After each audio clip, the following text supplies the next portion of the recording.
gece herkes uyurken sadece senin duyduğun bir ses düşün. Böyle dışarıdan gelen bir kamyon motoru gibi ama hiç durmuyor ve kaynağı hiçbir yerde yok. Korkutucu bir düşünce. Hem de nasıl?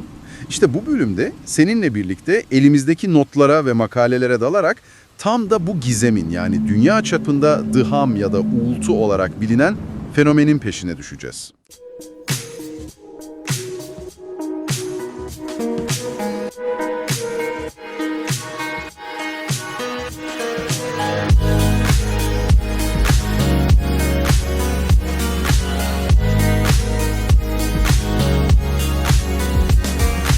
Görevimiz de basit aslında.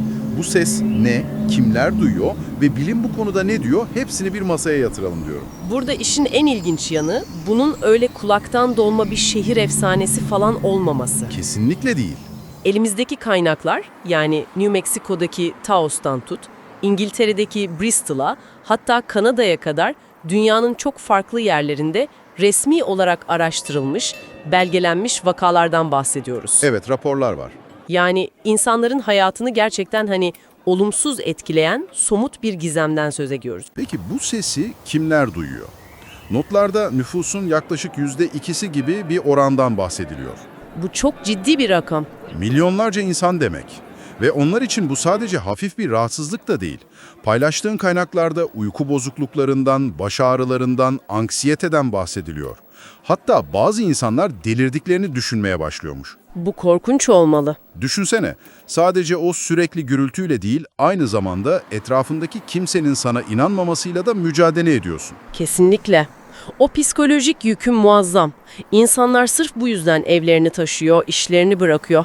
Ama işin bilimsel boyutu da bir o kadar karmaşık. Evet. 2016'da yapılan ve notlarında da yer alan bir çalışma var. Çok ilginç bulgular ortaya koymuş. Sesi duyan kişilerde 3 tane ortak nokta bulmuşlar. Neymiş onlar? Birincisi, bu uğultu dışarıdan gelen başka seslerle ritmik olarak etkileşime giriyor. İkincisi, uçak yolculuğu gibi basınç değişikliklerinden sonra geçici olarak kaybolabiliyor. Ve üçüncüsü, ki en garibi bu, kafa hareketleriyle kesintiye uğrayabiliyor. Bir dakika dur. Yani bu bulgular sorunun her zaman dışarıdaki bir fabrikada ya da bir trafoda olmayabileceğini mi gösteriyor? Aynen öyle. Daha çok bir algı meselesi olabilir mi bu? Tam olarak bu. Bu bulgular ibreyi dış bir kaynaktan ziyade belirli insanların bu sesi nasıl işlediğine çeviriyor. Anladım. Şöyle düşünebiliriz, çoğumuzun duymadığı bir radyo frekansı gibi ama bazı insanların kulakları veya beyinleri sanki doğal bir anten görevi görüp bu sinyali yakalıyor. Sorun sinyalin kendisi kadar onu yakalayan alıcı da olabilir yani. Suçludan bahsediyor. Evet, birkaç teori var. Ve en ilginç olanı da bu teorilerin tamamen zıt yönlere işaret etmesi. Biri diyor ki sorun dışarıda, diğeri diyor ki sorun tamamen içimizde. İşte bu da gizemin neden bu kadar zor çözüldüğünü gösteriyor. Çok doğru bir nokta. Mesela en bariz teori endüstriyel gürültü, elektrik trafoları, gaz boru hatları, fabrikalar. Evet, akla ilk o geliyor. Ama bu teori uğultunun neden ıssız kırsal alanlarda da rapor edildiğini açıklayamıyor. Bir fabrika olsa kaynağa yaklaştıkça sesin artması gerekir, değil mi? Ama durum her zaman böyle değil. Doğru. Diğer uçtaysa vücudun kendi iç sesleri, yani otoakustik emisyonlar teorisi var. Kulağın kendisinin ürettiği sesler. Ancak bu da uğultunun neden belirli coğrafi bölgelerde kümelendiğini açıklamakta yetersiz kalıyor. Geriye en gizemli olanı kalıyor sanırım. Infrasound.